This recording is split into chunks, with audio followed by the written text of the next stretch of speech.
अजीत भाई साहब आपके पास आ जाऊं। मैं चूंकि बात अभी धनंजय जी उसकी मैनिफेस्टो की कर रहे थे, मैं थोड़ा उससे भी आपसे पूछ लूं। जो ये चुनाव जब शुरू हुआ, अगर आप याद करें तो 1 महीना पहले मैनिफेस्टो की कोई बात नहीं थी, न्याय पत्र की कोई बात नहीं थी। लेकिन कांग्रेस ने अपना एक न्याय पत्र निकाला, उसमें कुछ लोगों ने बात करनी शुरू की। उसके बाद जब मैनिफेस्टो आया बीजेपी का, मुझे ऐसा लगता है, मैं आज भी बोल रहा हूं, जब से मोदी जी ने कांग्रेस के मैनिफेस्टो को मुस्लिम लीग का मैनिफेस्टो बोलना शुरू किया, उन्होंने कांग्रेस को बिना बताए, बिना कुछ किए उनकी मार्केटिंग का काम किया। जितना एडवर्टीजमेंट कांग्रेस अपने शायद 1 लाख 2 लाख होर्डिंग लगा के नहीं कर पाती, उतना मोदी जी ने मुस्लिम लीग, क्योंकि अब लोगों ने उसको पढ़ना शुरू किया। पढ़ने में पूरे मैनिफेस्टो में 46 पेज में मुस्लिम नाम ही नहीं आया है कहीं। अब मोदी जी उसको मुस्लिम लीग बार बार कर रहे हैं। अब मेरे ख्याल में कांग्रेस का काम अपने आप मोदी जी ने आसान कर दिया। जब लोग एक बार मैनिफेस्टो पढ़ ले रहे हैं तो उनको लग रहा है ये तो बहुत अच्छा मैनिफेस्टो है, जहां पे आदमी कमिट कर रहा है, चीजें बोल रहा है कि भाई ये करेंगे ये करेंगे ये करेंगे। और उसके सामने जो मैनिफेस्टो उनका है, मैं ये बात इसलिए कह रहा हूं कि आप ये ज्यादा अच्छी तरह से समझा पाएंगे कि मोदी जी जो इस समय जो भी कर रहे हैं वो उल्टा बैठ रहा है, और अभी वो कुछ बड़ा करने के चक्कर में अपने चुनाव को और खराब होने की स्थिति में ले जाने के तरफ अग्रसर है। वो पिछले उनका 1 महीने का कुछ भी स्टेटमेंट देख लीजिए, सूर्य तिलक और क्या क्या कर रहे हैं। केजरीवाल जी को ईडी जाके कह रहा है कि केजरीवाल जी जो हैं वो आम खा के अपना वो, मतलब ये आपका बच्चा, मतलब अगर कोई बच्चा करे तो आपको उस बच्चे को लगेगा बहुत बेवकूफ लड़का है ये, तो इस तरह की बातें करता है, या गुस्सा आएगा आपको या हंसी आएगी। तो मैं थोड़ा ये कह रहा हूं, he has lost his way. और इस उसमें जो खतरा ये मुझे लगता है कुछ ऐसा बड़ा करके देश को मुश्किल में न डालें। अजीत भाई साहब थोड़ा इस पे बताइए, मुस्लिम लीग कह के क्या कांग्रेस के मैनिफेस्टो को और एडवर्टीजमेंट उसका हो गया? अजीत भाई साहब। अजीत भाई साहब। आनंद जी, सबसे जो, हाँ आवाज आ रहा है क्या? आवाज आ रही है, आवाज सुनाई पड़ रहा है? दिक्कत है, आवाज बहुत ठीक है, आवाज बिल्कुल ठीक है। अच्छा आनंद जी, सबसे जो कहते हैं विजिबल सिंबल कि ये चुनाव पलट चुका है वो है मतदान का फिगर। 6% से 10% मतदान 2019 से कम हुआ है। 70% एवरेज मतदान था पिछले बार 2019 में। अभी जो ईसी का पहला एस्टिमेट आया था उसमें 10% एवरेज मतदान कम था फर्स्ट फेज का, और अभी जाके रिवाइज्ड एस्टिमेट आया है, पता नहीं उसमें कितना ओवर प्रोजेक्शन है, कह रहे हैं करीब 64% की तरफ। तो 6 से 10% मतदान यदि घट गया तो किसको गैरफायदा होता है? दुनिया भर में 35 साल से मैंने चुनाव देखा है, मतदान कमा तो रूलिंग पार्टी गया आउट।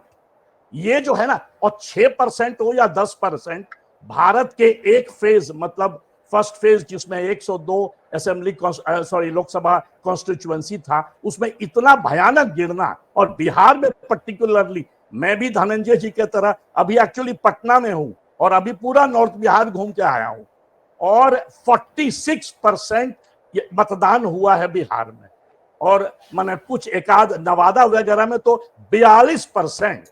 रूलिंग पार्टी सेंटर में है बीजेपी, और अभी रूलिंग पार्टी स्टेट में जेडीयू और बीजेपी है। इतना गुस्सा मैंने आज तक इनकम्बेंट के अगेंस्ट कहीं नहीं देखा। लोग कह रहे थे मुझे, जहां मैं घूमा हूं, कि रेलवे मंत्री दिखाई पड़ जाएं तो मारते मारते देह तोड़ देंगे। हम बोले क्या बात है भाई, किसी का शादी है तो किसी का जनेऊ है तो किसी के घर में कोई और, माने this is a festival season. मुसलमानों के यहाँ ईद और हिंदुओं के यहाँ सबको मालूम है कि असली राम पैदा लिए थे 17 अप्रैल को, उस दिन नहीं जिस दिन मोदी जी पैदा करवाए थे। और सब लोग जो है ट्रेन में जो आए हैं कोच के, माने एक लेडी से हम बात कर रहे थे, बेचारी नर्स का काम करती है दिल्ली में, वो बता रही थी कि 10,000 रुपया दिए हैं खाली 2 आदमी को बस से लाने में, ना ट्रेन का टिकट मिल रहा है, 28,000 में हवाई जहाज का टिकट मिल रहा है दिल्ली से पटना। आप सोचिए थोड़ा, कह रहे थे कि मार के भूसा बना देंगे सिविल एविएशन मिनिस्टर को और रेलवे मंत्री को। ये भाई वैष्णव साहब, जी मैं एक मिनट बात इंसर्ट कर दूं, एक लाइन इंसर्ट कर दूं। ट्रेनों के कितने वीडियोज आ रहे हैं जिसमें सेकेंड एसी में ऐसे लोग घुसे हुए हैं जैसे लग रहा है जनरल डिब्बा। सेकेंड एसी की हालत ये कर दी है जी। तो यही मैं बताना चाह रहा हूं।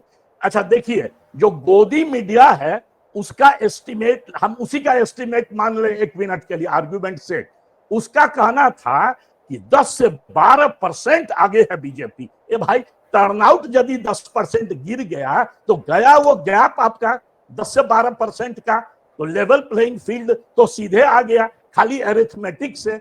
अच्छा दूसरी बात, पहला फेज आप लीजिए, पहला फेज में 102 लोकसभा क्षेत्र में 39 तमिलनाडु है, तो 40% तो गया इनके हाथ से। अच्छा, उसके बाद बाकी जो बचा है उसमें वेस्टर्न यूपी के 8, जिसमें कि आप जानते हैं अच्छी तरह से, मुझसे ज्यादा अच्छी तरह जानते हैं आनंद भाई जी, वो जो है मुस्लिम बाहुबल्य क्षेत्र है।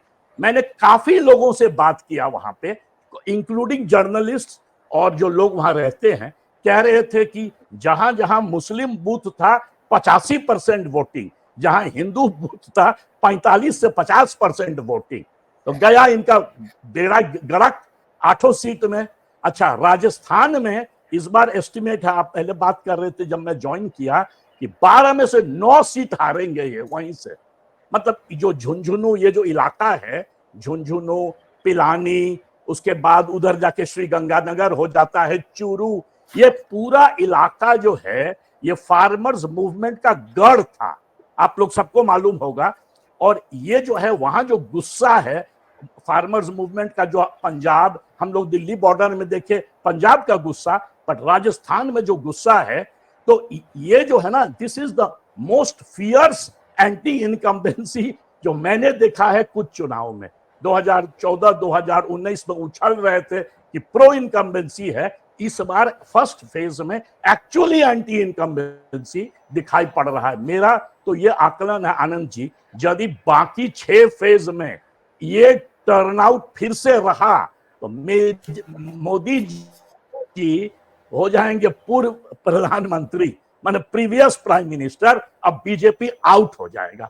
मतलब एकदम पलट गया है। यदि फर्स्ट फेज को ध्यान से देखा जाए तो पूरा चुनाव पलट गया है, और इसका मेन कारण है कि जो रियल इश्यूज है ग्राउंड में वो सामने आ गया है।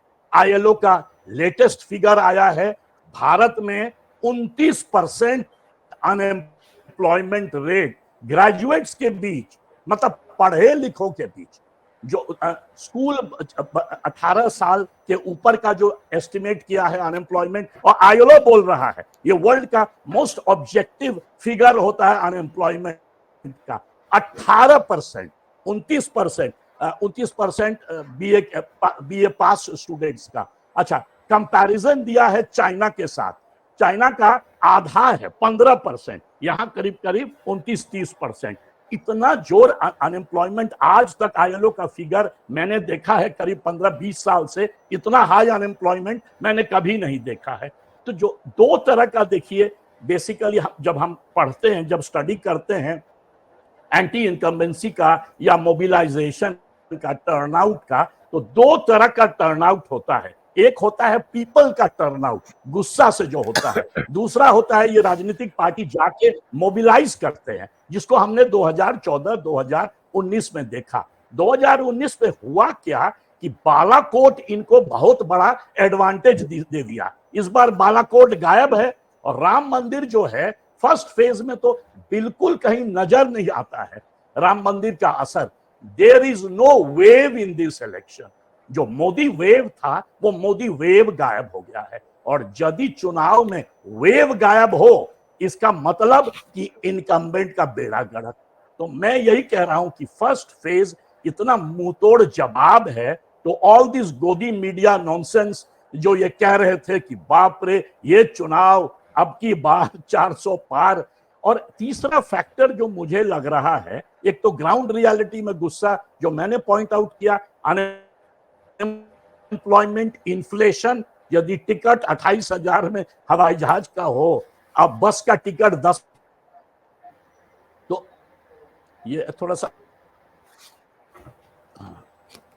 तो आप सुनाई पड़ रहा है ना? हाँ, तो आप सोच सकते हैं कि मतलब कितना, मतलब हाँ, कितना बुरा है ये एंगर। और तीसरा है ओवर एक्सपेक्टेशन का जो मोदी जी ने क्रिएट किया। मोदी जी ये बोल बोल के कि 400 पार, इनको लगा कि 2019 में 70% हुआ, 10% और बढ़ जाएगा टर्नआउट, 80% होगा, और सारे जो सो कॉल्ड संघी लोग हैं जो पिछले चुनाव में वोट नहीं दिए वो देंगे। अब हो रहा है उसके बिल्कुल विपरीत, ओवर एक्सपेक्टेशन, डबल कर देंगे फार्मर्स इनकम, फलना कर देंगे।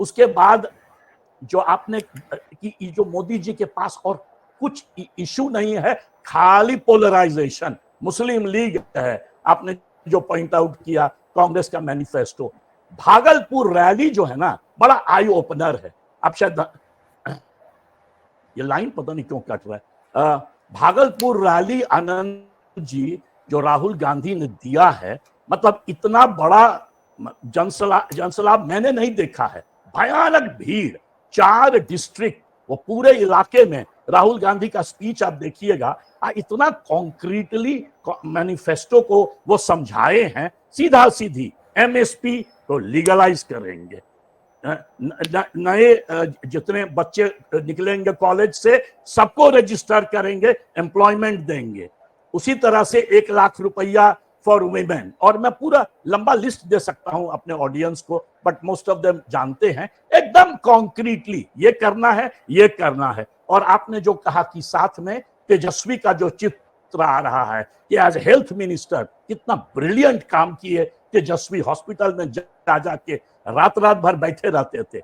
इधर नीतीश कुमार जो मुख्यमंत्री हैं, उनका क्या हाल है, उनको मोदी जी के मीटिंग से हटाया जा रहा है क्योंकि वो अब की बार 400 पार को 4000 पार करवा दिए। तो लगता है कि नीतीश कुमार को कुछ प्रॉब्लम हो रहा है, मतलब there are even talks of dementia, क्योंकि स्कॉटलैंड गए थे ठीक करवाने के लिए। ये जो विजिबल एंटी इनकम्बेंसी है कि भाई क्या लीडर है, एक आदमी जो है खाली कहानी सुनाता है, दूसरा आदमी को कुछ याद नहीं रहता है, इस कॉम्बिनेशन को कौन वोट दे। यही कारण है कि नवादा में बाप रे हिस्टोरिक लो, मतलब 42%, हमको चेक करना पड़ेगा, हमको तो लग रहा है 1957 में भी 42% से ज्यादा वोटिंग हुआ था। ये जो है ना बहुत ही मतलब पूरा चुनाव का जो गेम चेंजर जो है ना, ये फर्स्ट फेज प्रूव कर रहा है गेम चेंजर। आगे आप लोग चर्चा किए थे, बट विदर्भा रीजन, धनंजय जी ने सही कहा, यह कांग्रेस का स्ट्रॉन्गर एरिया था। मध्य प्रदेश में महाकौशल, वो भी कांग्रेस का स्ट्रॉन्गर रीजन रहा है। ऑफ कोर्स ये सारा फर्स्ट फेज में आया है, पर मेरा यही फाइनल वार्निंग है कि दोबारा यदि मोदी जी इसी तरह से कैंपेन किए, अब रिफॉर्म्स जो है खाली लंबा लंबा खिस्सा, ग्राउंड में ये है, मैंने बात कर रहे हैं बुलेट ट्रेन का, और यहां पर सच्चाई ये है कि ग्राउंड में ट्रेन है ही नहीं, माने गरीब रथे नहीं है। सोचिए आप, तो इसको जो है विजिबली दिखा रहा है लोअर टर्नआउट।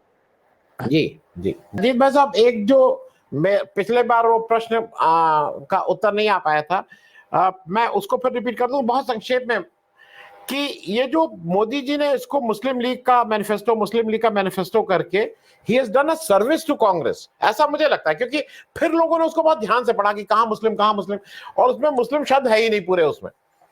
इस पे जरा मैं आपका कि आप ज्यादा अच्छे ढंग से समझाएंगे कि ये क्या रॉन्ग टेक्निक थी कि विपक्षी विरोधी के मैनिफेस्टो को कुछ मत बोलो, उसको मुस्लिम लीग ब्रांड करके इन्होंने अपने पैर पे कुल्हाड़ी मार ली। अजीत भाई साहब। हाँ, आप बिल्कुल आनंद भाई साहब सही कह रहे हैं।